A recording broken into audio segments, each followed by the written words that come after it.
The Silent Colony. The morning sun rose over Elysium Prime just like it had for the past 15 years since the first human settlers arrived. Commander Sarah Chen stood on the observation deck of the orbital station, watching the golden light dance across the vast wheat fields that stretched to the horizon. The planet was everything humanity had dreamed of when they first looked to the stars: fertile soil, clean air, and endless blue skies that reminded everyone of Earth. Sarah had been assigned to Elysium Prime's defense coordination for 3 years now. It was considered a quiet posting, almost a vacation compared to the bustling military bases around Earth and Mars. The colony had grown to nearly 4 million people, mostly farmers and their families who had come seeking a peaceful life among the stars. They grew food that fed dozens of other human worlds, and their children played in fields under an alien sun, the first generation to be born truly free of Earth's ancient conflicts. The communication panel chimed softly, and Sarah turned to see Colony Administrator Marcus Webb's face appear on the screen. Marcus was a kind man in his 60s, with gray hair and gentle eyes that had seen humanity's expansion from its earliest days. He had been one of the original colonists and had watched Elysium Prime grow from a small outpost to a thriving world. "Morning, Sarah," Marcus said with his usual warm smile. "Just wanted to check in before the Harvest Festival planning meeting. The kids are excited about the starship display you promised to arrange." Sarah smiled back. "Of course, Marcus. I've got 2 patrol ships coming in next week. The pilots love showing off for the children." She paused, looking out at the peaceful fields below. "It's good for them to see that not everything in space is about conflict and war. That's what we built this place for," Marcus replied. "A world where our children can grow up knowing peace." His expression grew slightly more serious. "Any word from the outer system sensors? I know it's routine, but some of the farmers have been asking about those deep space readings from last week." Sarah checked her displays. The sensor network around Elysium Prime was basic, designed more for tracking asteroids and space debris than detecting threats. After all, humanity had been expanding through this part of the galaxy for decades without encountering anything more dangerous than cosmic radiation. "Everything looks normal, Marcus. Those readings were probably just a comet or debris from the asteroid belt. Nothing to worry about." They talked for a few more minutes about the festival preparations and the upcoming harvest reports that would be sent to Earth. It was the kind of routine, peaceful conversation that had become the norm on Elysium Prime. When the call ended, Sarah returned to her morning duties, reviewing supply schedules and maintenance reports for the handful of defensive satellites that orbited the planet. At precisely 11:47 local time, everything changed. The first alarm that sounded was from the deep space sensors, detecting massive objects dropping out of faster-than-light travel at the edge of the system. Sarah rushed to her console, her heart beginning to race as the data streamed in. The objects were huge, much larger than any human ship she had ever seen. There were dozens of them moving in perfect formation toward Elysium Prime. "This is Commander Chen to all stations," she announced over the colony's communication network. "We have unidentified vessels entering our system. All personnel to alert status. This is not a drill." Sarah immediately tried to establish communication with the approaching ships. The standard first contact protocols that humanity had developed called for peaceful contact, broadcasting messages of greeting in multiple languages and mathematical concepts that any spacefaring civilization should understand. She sent out the universal peace signals, identified Elysium Prime as a human colony, and requested that the unknown ships identify themselves and state their intentions. The response was silence. As the ships drew closer, Sarah could see them more clearly on her displays. They were unlike anything in human design, sleek, dark vessels that seemed to absorb light rather than reflect it. Their hulls were covered in strange symbols and structures that hurt to look at directly. There was something fundamentally wrong about their appearance, as if they had been designed by minds that thought in ways completely alien to human understanding. "Sarah," Marcus Webb's voice crackled over the emergency channel. "What's happening up there? People are seeing the ships in the sky and they're starting to panic." Sarah looked out through the observation windows and felt her blood run cold. The alien vessels had moved into high orbit around Elysium Prime, their dark shapes visible even in the daylight sky like storm clouds gathering before a hurricane. There were 47 of them, each one easily the size of a human city, hanging motionless above the world. "Marcus, I need you to implement emergency evacuation procedures immediately," Sarah said, her voice steady despite the fear growing in her chest. "Get everyone to the underground shelters and start preparing the evacuation ships." "Evacuation? Sarah, what aren't you telling me?"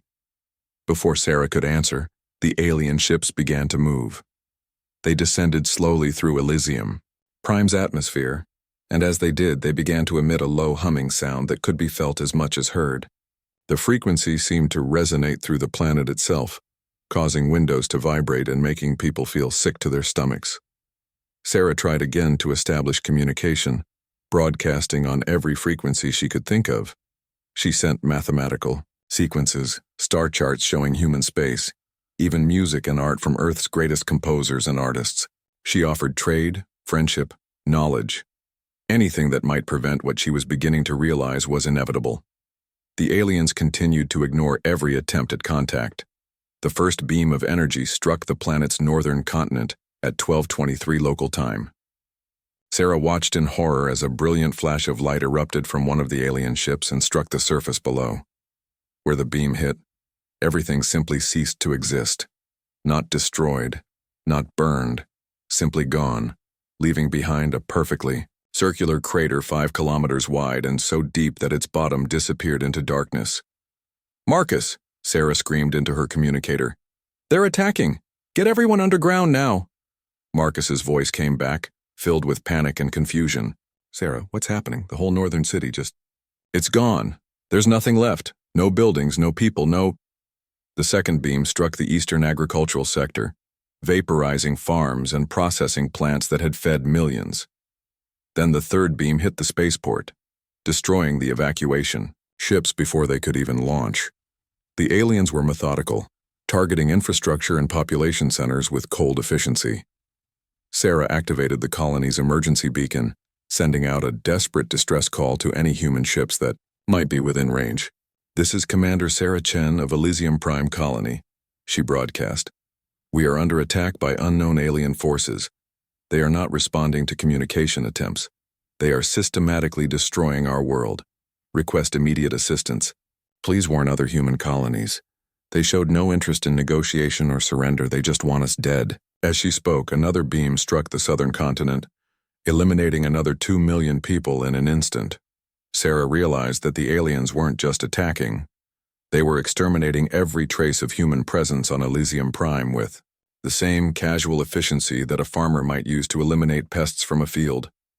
Marcus's voice came through one last time, barely audible through the static and interference from the alien weapons. "Sarah, tell Earth what happened here. Tell them that Elysium Prime stood for something beautiful. Tell them we tried to build something better among the stars. Tell them..." The transmission cut off as the final alien beam struck the colony's capital city, where Marcus had been coordinating the failed evacuation efforts. Sarah watched from her orbital station as the last traces of human civilization on Elysium Prime were methodically erased from existence. The orbital station shuddered as the alien ships turned their attention to space-based installations. Sarah's hands flew over her controls, trying to send out one final transmission before her station was destroyed. She managed to upload the complete sensor logs of the attack, along with her own final message, and launched it in a high-speed data pod toward the nearest human system. As the alien beam converged on her position, Sarah's last thought was of the children who had been planning to watch the starship display at the Harvest Festival. They would never grow up under alien stars. Now none of them would. Elysium Prime fell silent. The Discovery Captain David Torres was reviewing mining survey reports when the emergency beacon reached his ship. The patrol vessel, Vigilant, was conducting a routine mission in the outer reaches of human space, checking on automated mining platforms and ensuring that trade routes remained clear of pirates and debris. It was the kind of assignment that veteran captains like Torres usually found relaxing after years of more dangerous duties closer to Earth. The beacon's signal cut through the routine of the day like a knife. Torres dropped his survey reports and rushed to the bridge. where his communications officer, Lieutenant Julia Martinez, was already working to clean up the transmission. "What do we have, Martinez?" Torres asked, settling into his command chair. "It's from Elysium Prime, sir," Martinez replied, her face pale.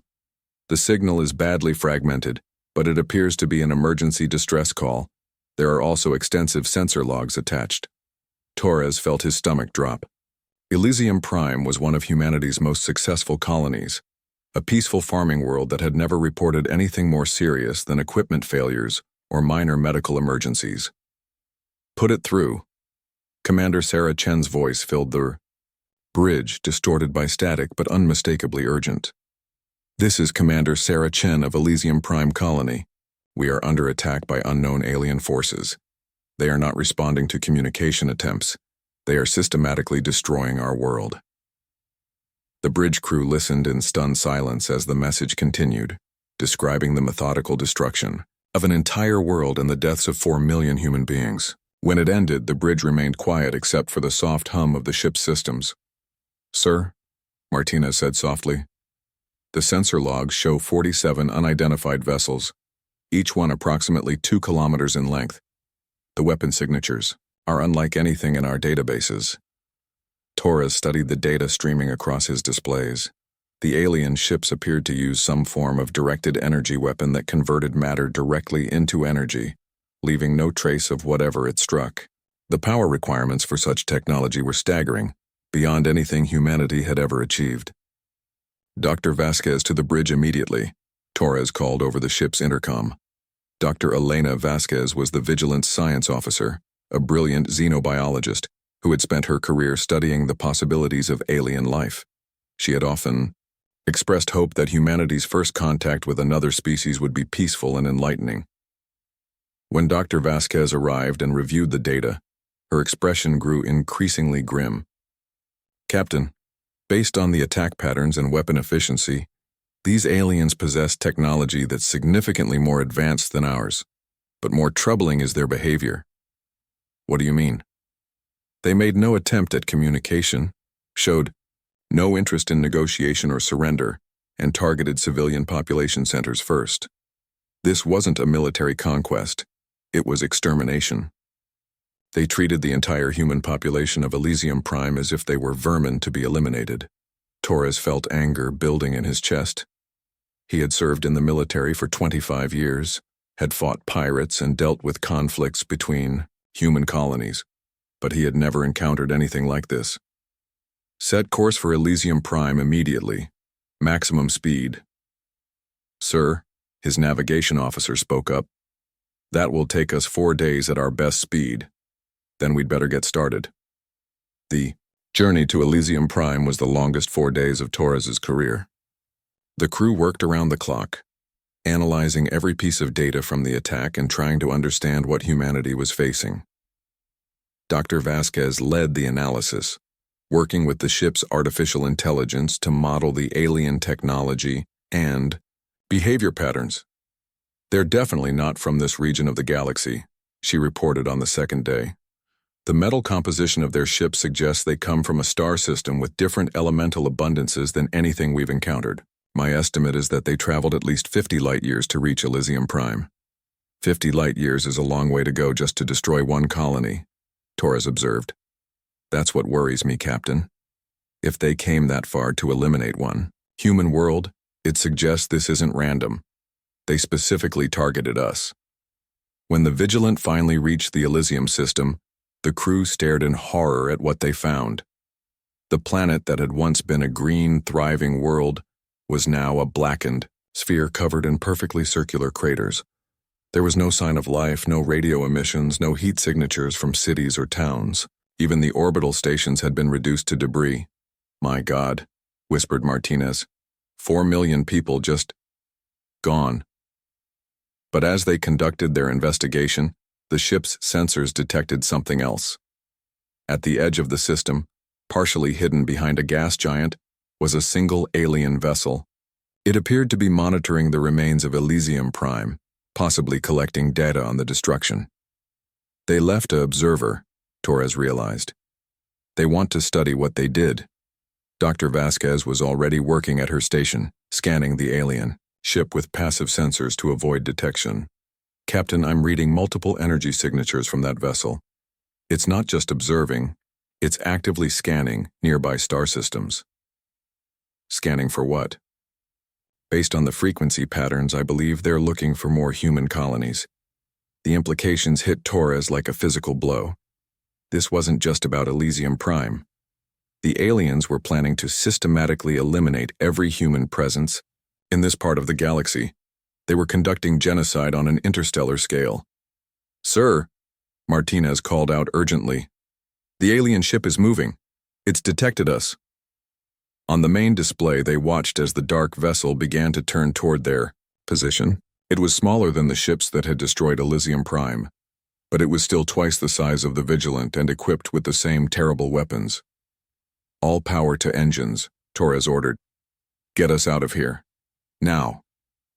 The chase that followed pushed the Vigilant to its absolute limits. The alien ship was faster, but Torres and his crew knew the local space better. They used asteroid fields and gravitational anomalies to stay ahead of their pursuer, but barely. Twice the alien weapon. Beams came close enough to overload their shield systems. It was Dr. Vasquez who saved them. Working frantically at her station, she managed to overload one of the ship's sensor arrays in a controlled explosion that created a brief but intense electromagnetic pulse. The alien ship's sensors were blinded just long enough for the Vigilant to escape into faster-than-light travel. But even as they fled toward Earth, Torres knew they were carrying the most important information in human history. Humanity was not alone in the universe, and their new neighbors wanted them extinct. "Martinez, send an emergency transmission to Earth Defense Command," Torres ordered. "Priority Alpha classification. Tell them we have confirmed alien contact and it's hostile. Tell them that Elysium Prime is gone, and we may be facing a species that wants to eliminate all human life." As the message was transmitted, Dr. Vasquez looked up from her analysis station. "Captain, based on the scanning patterns I observed, I estimate the aliens have identified at least 12 more human colonies as targets. If they attack with the same force they used against Elysium Prime, those worlds don't stand a chance." Torres stared at the star field ahead of them, knowing that somewhere in that vast darkness alien ships were moving toward human worlds filled with families, children, and people who had no idea what was coming. "How long do we have?" "Based on their apparent faster-than-light capabilities, I'd estimate they could reach the nearest human colonies within 6 months. Earth itself within 2 years. The weight of that knowledge settled over the bridge crew like a shroud. Humanity had always wondered if they were alone in the universe. Now they knew they weren't, and their new neighbors had already declared war on their entire species. "Set course for Earth," Torres said quietly, "and pray that we can warn them in time."